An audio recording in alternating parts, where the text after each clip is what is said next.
So I am super excited to introduce two guests here right now. You may have heard Professor Levi earlier this morning in a talk. Dr. Levi is one of the most esteemed academics in operations research and supply chain, also an entrepreneur in the space as well. So super excited to hear what he has to say on resiliency. He doesn't know this, but my connection with MIT in this space, I'm not an academic, goes back to watching a friend of mine at the time, John Ruark, defend his PhD thesis in 1998 at MIT, which became a company called Optient. And later on, Dr. Levi would found kind of a next generation version of that, looking at different supply chain constraints. So what's fascinating about looking at supply chain, as you're going to hear now, is we can look at an operations research lens, but bring it to modern supply chain risk versus just demand capacity planning. So Dr. Levi, great to have you here. And PFK, who is a managing director at Accenture and works with Dr. Levi and colleagues looking at resiliency, will be kicking it off. So PFK.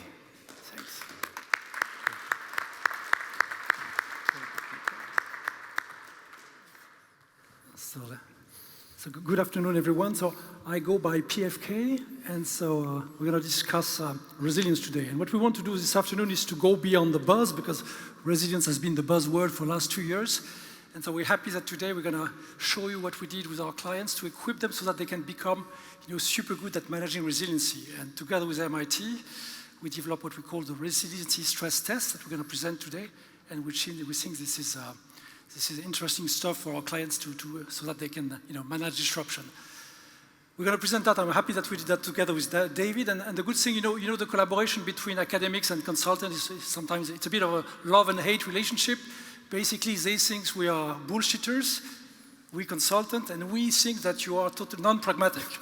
But I'm glad to say that we have been working together with David for years, and hopefully this session will maintain peace between consultant and academics. And joke aside, we're happy about what we did, and we want this to be very pragmatic, get a session of questions so that you guys can challenge us. And David, I pass you the mic to introduce yourself. Great. Thank you. Welcome, everybody. As PFK said, I'm on the faculty at MIT.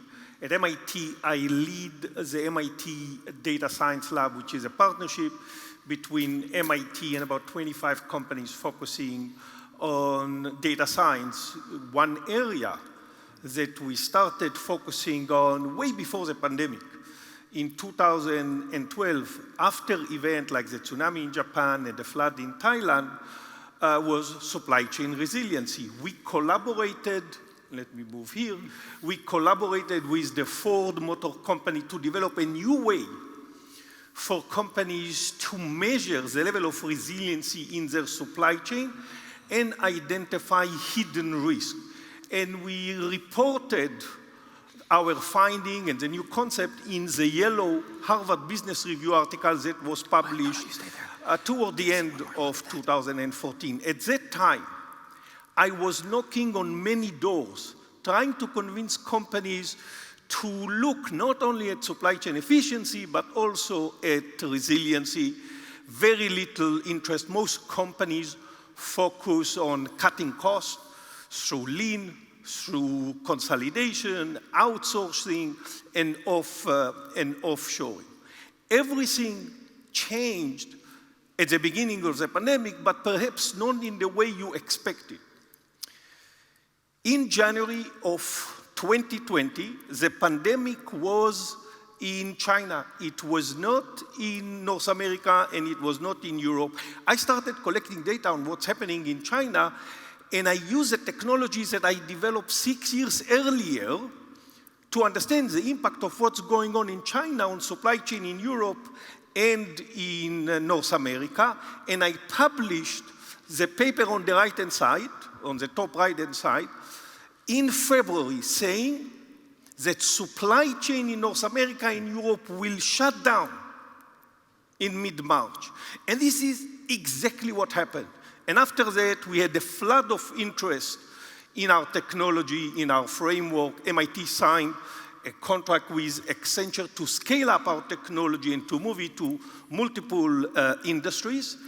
2 months later, in April of 2020, I published a follow-up identifying the importance of supply chain stress tests that companies need to take their supply chain through. And I borrowed the concept of stress tests from the financial industry, where after the financial crisis of 2008, the federal government in the US, government in Europe required banks to take their supply chains through stress testing, making sure that they are ready for the next financial crisis. And in that paper, very short paper, I highlighted the importance of applying stress tests for supply chain in healthcare, life science, semiconductors, and the food industry. And I'm pleased to see how much interest we have with this technology and how successful our partnership has been in applying and implementing this technology. That's me. Okay, so talking about what we call best performers, you know, we want to go straight to the point and tell you what we would describe. There's no very best performance, but if we were to give you some element of ingredients, this is a quote from the CEO of automotive tier 1 suppliers, 15 billion, something like 180 sites and 150,000 people working for this company. And the question was very simple from the CEO back in 2020. How do I measure resilience? I hear about resilience, but I've got no clue how I can measure it. Second, what is the business case of investing into resilience? What is at stake? What are the benefits? What are the potential costs? And where do I start?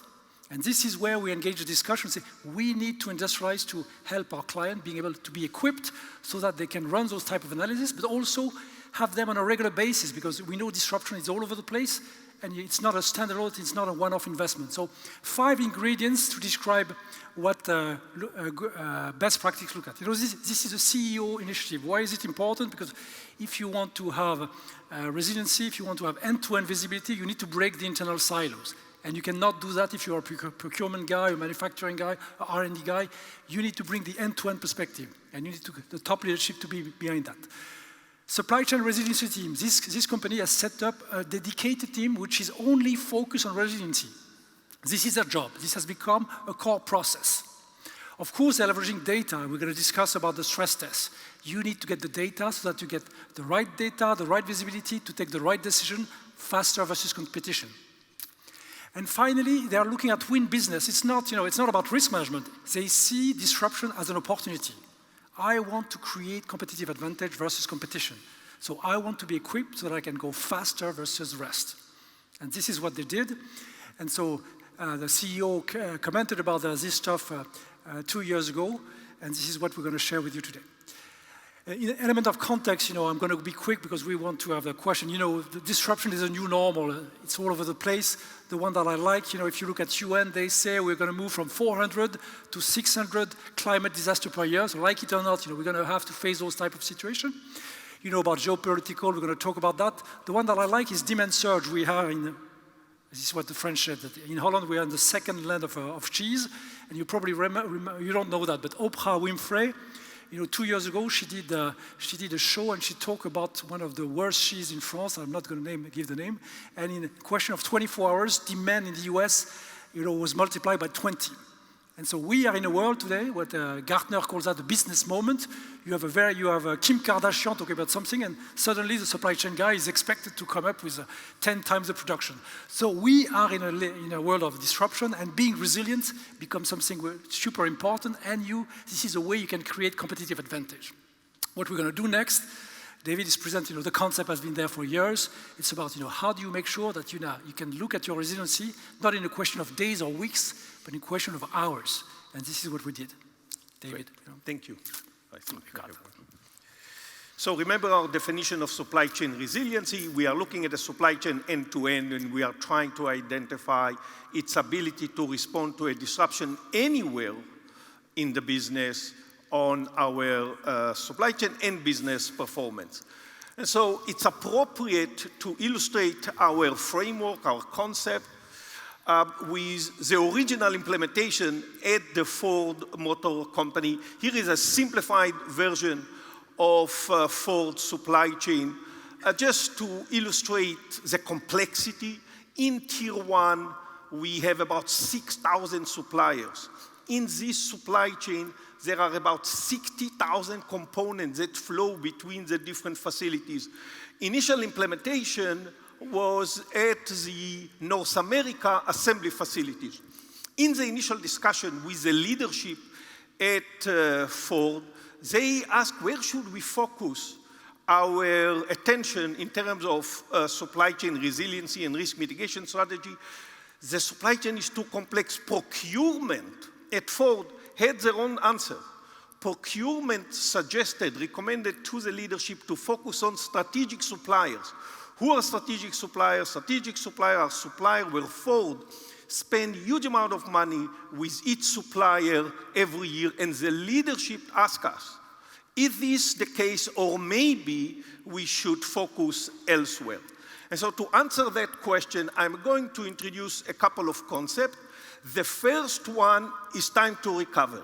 Time to recover is associated with a specific facility or a region. Consider, for example, the chemical supplier. We try to identify how long it takes a chemical supplier to recover to full functionality after a disruption. Talking to this supplier, the supplier identified time to recover to be 2 weeks.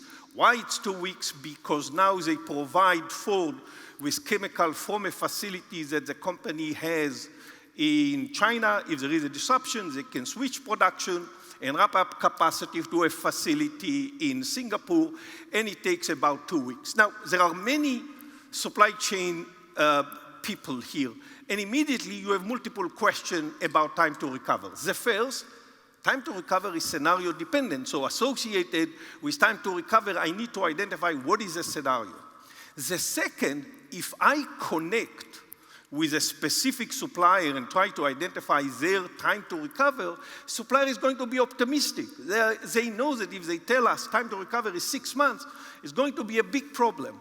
And so we need to complement time to recover with KPIs that are more objective, and I will show you in a second. But suppose we validated the information about the time to recover from this chemical supplier, we can now calculate performance impact. What is performance impact? This is the impact on Ford bottom line when this supplier is down for 2 weeks.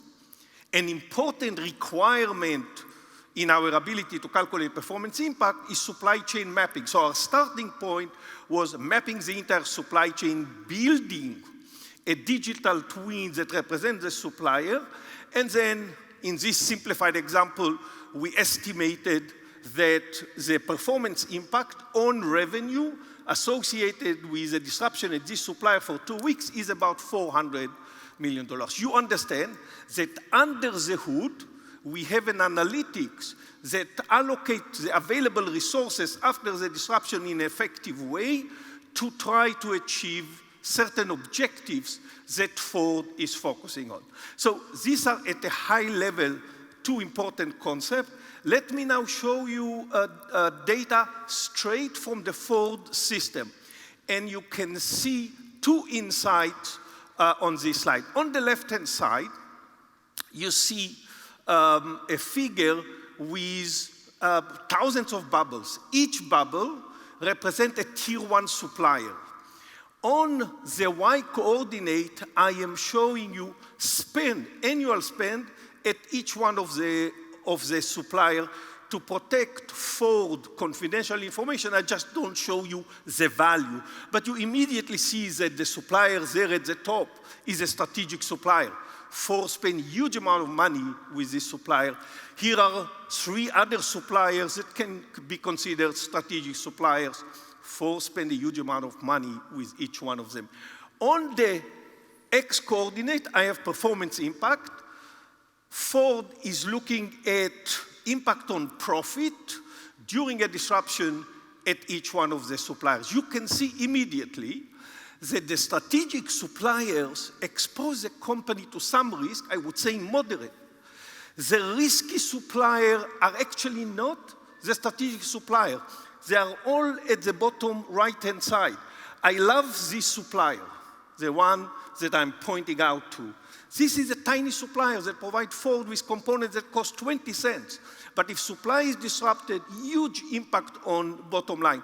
Ask yourself the following question. How many procurement executives go to sleep and think, oh, this tiny supplier is my riskiest supplier?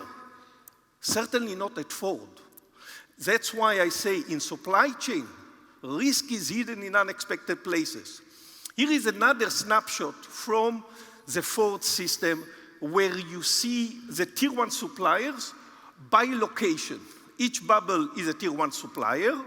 The size of the bubble is proportional to the risk that this supplier exposed Ford to. And you can see first, Ford has North America, assembly facilities, receive supply from suppliers in North America, in Europe, and in Asia. And risky suppliers are everywhere. There is an idea, especially in North America, that if you force suppliers and manufacturing facilities to move closer to market demand, you are going necessarily to increase resiliency. This is not supported by data. That's why I'm saying be careful with the idea of just pushing supplier from one country to another. That may be important for many reasons, but on its own does not guarantee resiliency. And as I was explaining to one of the members here, we had during the pandemic many examples of domestic supply chain in the US that were affected by COVID and created enormous shortage, especially in the food and beverage industry. Now remember that we need also a KPI that is independent of scenario and it's independent of information received from the supplier. And that's what I call time to survive. What is time to survive? Time to survive, you remove a facility from the supply chain and you ask, how long can I meet supply with demand without that facility? It's not zero, because the pipeline is full with inventory, but I can calculate it. And you can see on this slide detailed information about Ford suppliers and component time to survive. On the X coordinate, I'm showing you time to survive in weeks, so you can see 1 day, 2 days, 3 days, 1 week, 10 days, all the way to 2 weeks, 30 weeks, 50 weeks. They had suppliers and components whose time to survive was 60, 70, even 100 weeks. Just by looking at this slide, you see a challenge and an opportunity. The challenge is associated with all the suppliers on the left-hand side. These are the suppliers whose time to survive is very short. 1 day, 2 days. I don't care what they tell me. I know these are risky suppliers because if they are disrupted, enormous impact on bottom line. The right-hand side suggests a big business opportunity. Why it's a big business opportunity? Because for some component, Ford time to survive is 100 weeks. Why is it 100 weeks? Because Ford is sitting on a lot of inventory. If I just cut inventory by 20 or 30%, I can cut costs and still have a very long time to survive. And so let me close this section by highlighting the importance of understanding financial impact of a disruption by building a digital twin, looking around the corner to identify hidden risk, and using new KPI. And let me give insight about the KPIs that I'm using here. And the insight about the KPI that I'm using here, time to survive, time to recover, and performance impact, the best way to describe them is to borrow an insight from sports.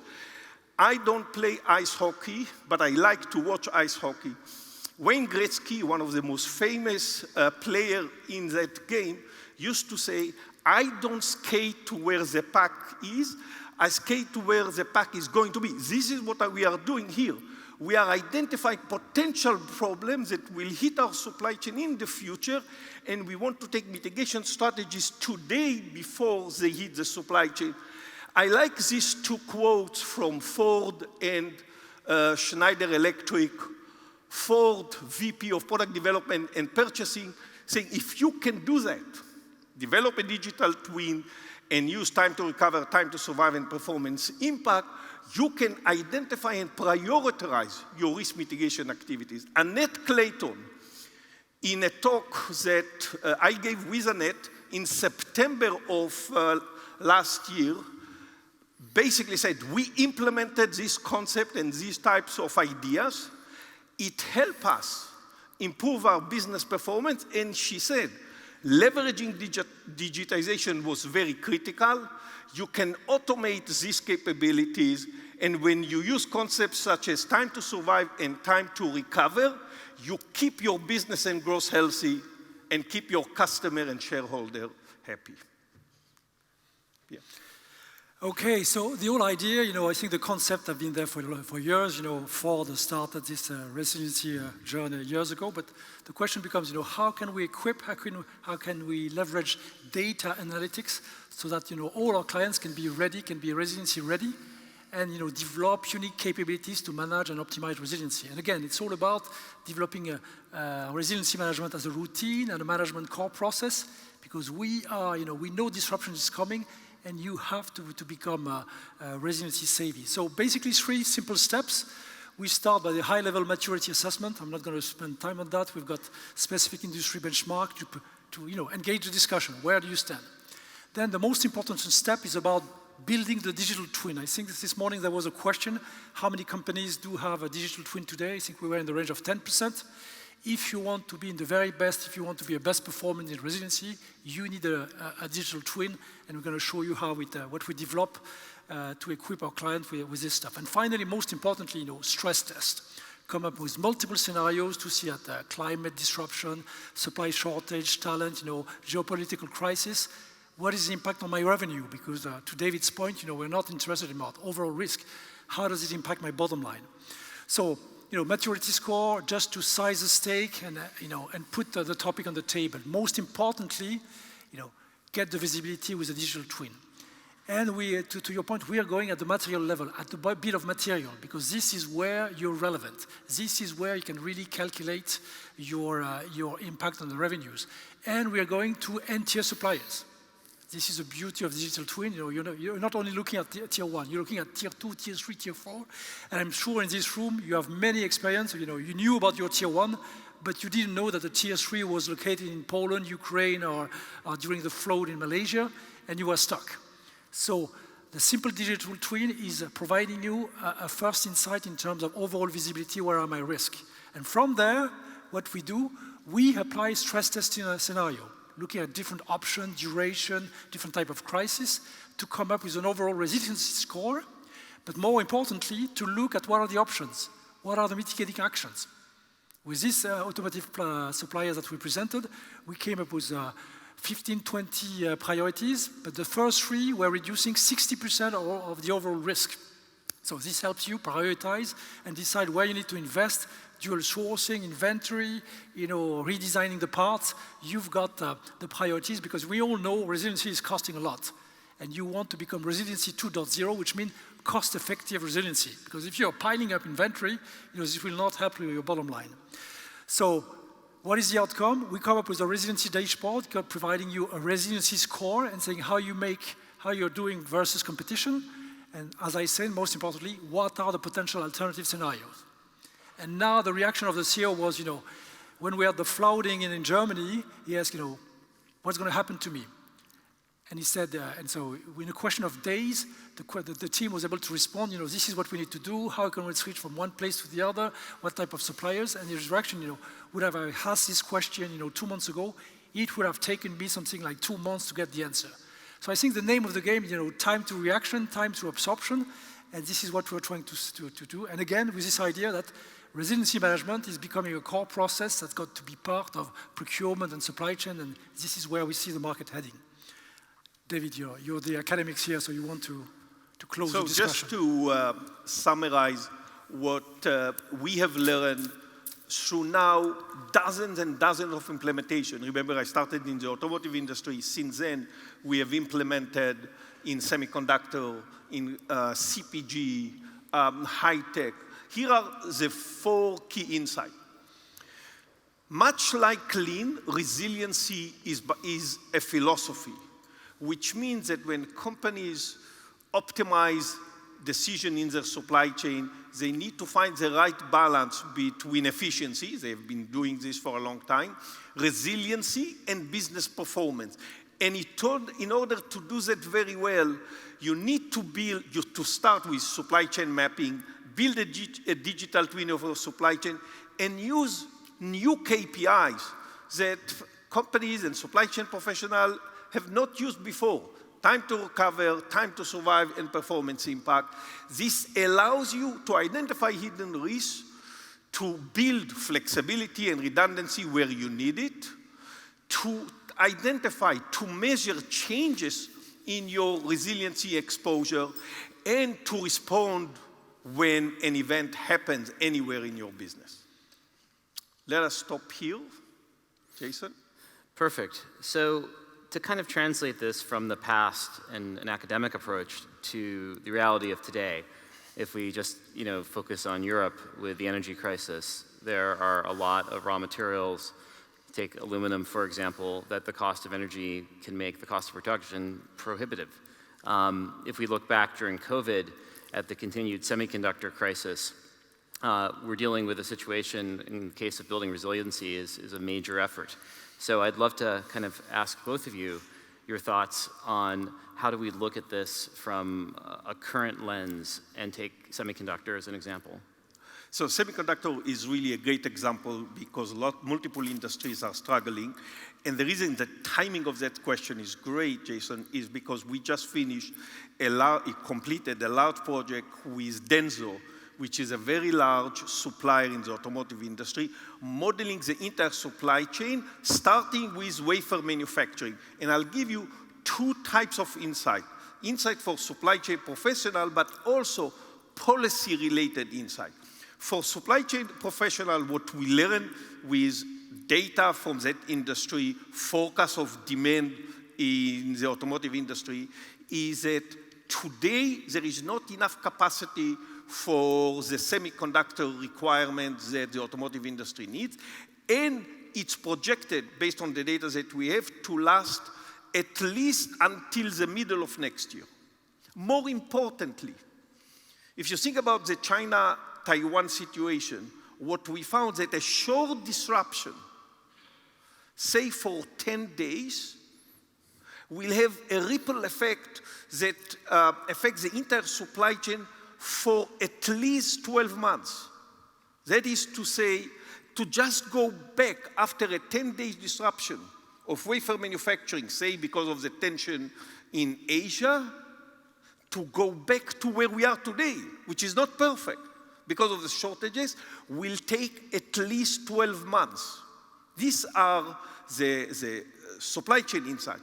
But there are policy insights that are very important, and I was pleased to see that the economic report by the US president team looking at how to improve supply chain prospect emphasize this type of technology. And we basically had a discussion with representatives from the White House on two policy insights. The first one, which is very important, is there are lots of investment now geared in North America toward semiconductor manufacturing facilities. But you need to build for resiliency. Just investing in semiconductor manufacturing in the US may be very important, but by itself does not guarantee resiliency. Remember my comment earlier about other domestic supply chains that were affected dramatically during the pandemic. The second important observation is that it will take 2 to 3 years until these facilities are live, until these facilities start producing product. We need to make sure that we have an ability to respond within the next 2 to 3 years before these facilities come and become operational. And if I can add to that, embedding a resiliency into your supply chain is one thing, but reacting faster versus competition, we have procurement professionals, the typical resiliency policy is to go from mono source to dual source. But if you are reacting 2 weeks after competition, most probably, the capacity of the second suppliers will already mobilize. So dual sourcing is only a resiliency measure if you are reacting faster versus competition. So the time to reaction is becoming absolutely key, and this is why you need the data. If you wait too long, you're stuck. So having inventory, having dual sourcing, that's great, but most importantly, you need to react faster. And right now, if you look at transportation, we're working for automotive suppliers. They have 1 billion on transportation. They are stuck. Their profitability. They need to come up with solution, and it's all about playing with this agility. So, as a procurement and supply chain professional, you need to be equipped to manage this disruption. Otherwise, you're just in the victimship mode. Well, what can I do? Price of energy are exploding by one look at Sierra, the fertilizer. They had to stop plants in Europe because the price of energy was too high. So there are certain situations where you can do nothing, but all those situations where you can react and react faster versus competition, this is where you can create competitive advantage. Maybe one way to demonstrate this is to understand that here we are complementing KPIs. This is what most companies are doing, which is focusing on the current state of the supply chain with what I call in my publication KPP, Key Performance Predictor. I'm trying to predict what will be the state of the supply chain 6, 7, 8 weeks from now, because if I can identify a potential problem that will hit my supply chain 7 weeks from now, I can respond now and avoid the problems that otherwise would hit my business. That's why speed is so important. That's why complementing KPIs with KPP is critical for procurement and supply chain professionals. Gentlemen, thank you. I have 10 other questions I would love to ask you, but we'll have time in the future, I'm sure. Thank you both. Thank you.